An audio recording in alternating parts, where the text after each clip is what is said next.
Grad Kruševac uskoro će započeti radove na rekonstrukciji i reorganizaciji saobraćaja u naselju Rasadnik. Reč je o jednoj od najfrekventnijih saobraćajnica u gradu, u zoni u kojoj se nalazi veliki broj marketa, apoteka, trafika i drugih poslovnih objekata koje svakodnevno posećuje veliki broj građana. Gradonačelnik je istakao da je Direkcija za urbanizam izradila novo saobraćajno rešenje koje će značajno unaprediti bezbednost i protočnost saobraćaja, ali i rešiti dugogodišnje probleme sa parkiranjem. Dakle,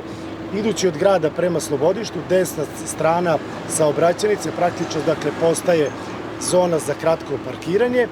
leva saobraćajna traka praktično postaje desna, a na nju se dodaje još jedna prema ovim marketima koje se nalaze preko puta. Dakle, ove se plato nešto sužava u ovom delu frontalno prema ovoj saobraćajnici, ali obzirom da se ovde probija i radi nova ulica između Zdrave hrane i ovog marketa s desne strane, tu se stiče pozicija za dodatna nova parking mesta, tako da biće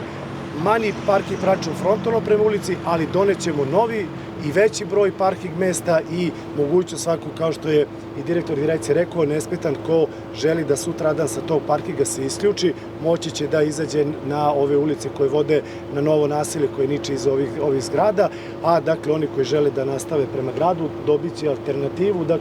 da jednostavno ovaj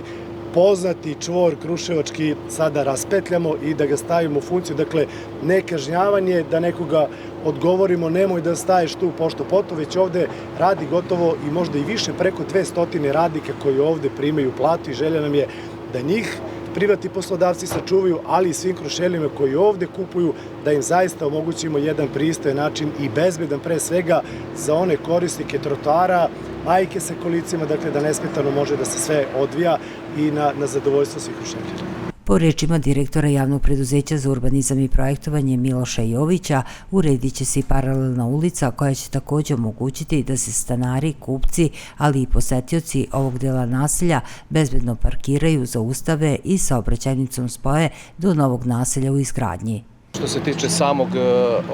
tehničkog rešenja, znači mi smo predvideli da pravac koji vodi od bazena ka Slobodištu, ta traka dobije jedno podružno parkiranje, a suprotan pravac gde sada imamo poluuređeno i neuređeno parkiranje bude izdvojeni parking koji bi bio rešen po svim saobraćajnim standardima, tako da će imati posebnu saobraćajnicu, to jest iz pravca Slobodišta će se isključivati sa same saobraćajnice i ući će se na prostor koji je regulisani parking i time ćemo pokušati da rešimo problem uopšte i komunikaciju ovde sa vozilom. Pored unapređenja saobraćajne infrastrukture, projekat će doprineti i boljem komunalnom redu. Ovde vidimo da postoji ogroman broj kontejnera koji ovako u ovo doba dana budu prazni, ali neretko uveče i moja molba da dok ove radove ne završimo, za sve vlasnike marketa i zaposlene ovim marketima, da kutije od ambalaže, ukoliko ne postoji prostor u ovim kontejnerima prazan, vrlo su blizu drugi kontejneri dostupni, tako da zamolim da više onaj otpad koji gotovo svakodnevno se završava, a prazni se nekoliko puta dnevno, završava pored kontejnera, a čak da ne govorimo i da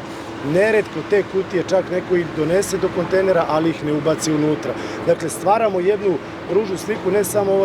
ove dve mesne zajednice, već u čitavom gradu, ali jedan od razloga u rešavanju te strukture s ovim saobraćajnicama biće upravo i pametnije rešenje za taj komunalni otpad. Kako je istaknuto, cilj rekonstrukcije i reorganizacije saobraćaja u ovoj ulici je rasterećenje i bezbednost, dok će stubići sa kolovoza biti uklonjeni.